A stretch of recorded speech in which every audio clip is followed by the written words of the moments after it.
Au cours du week-end, des images graphiques de Boutcha, une ville située au nord-ouest de Kiev, montrant plusieurs corps vêtus de vêtements civils éparpillés.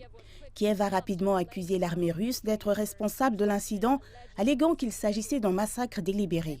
Le 3 avril, le ministère russe de la Défense a démenti les accusations du gouvernement ukrainien à l'encontre de la Russie et a accusé Kiev de mettre en scène toute l'affaire pour piéger les troupes russes.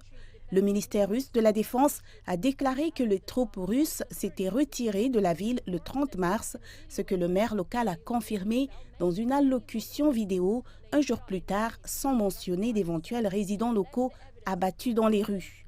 La partie russe a indiqué que les prétendues preuves de l'incident n'étaient apparues que 4 jours après le retrait, lorsque les services de renseignement ukrainiens et des représentants de la télévision ukrainienne sont arrivés dans la ville.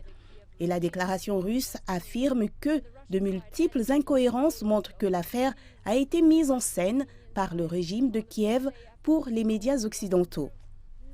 La partie russe a ajouté que sur les photos des défunts publiées par le gouvernement ukrainien, le 4e jour après le retrait des troupes russes, aucun des cadavres ne présentait de raideur ni de taches cadavériques évidentes et il n'y avait pas de sang dans les plaies. Dimanche également, la porte-parole du ministère russe des Affaires étrangères, Mme Zakharova, a déclaré que ces quelques minutes de vidéos et plusieurs photos diffusées par l'Ukraine n'étaient pas authentifiées par des experts.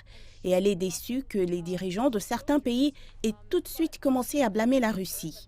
Elle a souligné qu'il y a quelques jours, des responsables ukrainiens avaient confirmé la vidéo montrant des militaires ukrainiens torturant et tirant sur des soldats russes capturés, mais les dirigeants des pays occidentaux, je la cite, ont fermé les yeux sur cette affaire.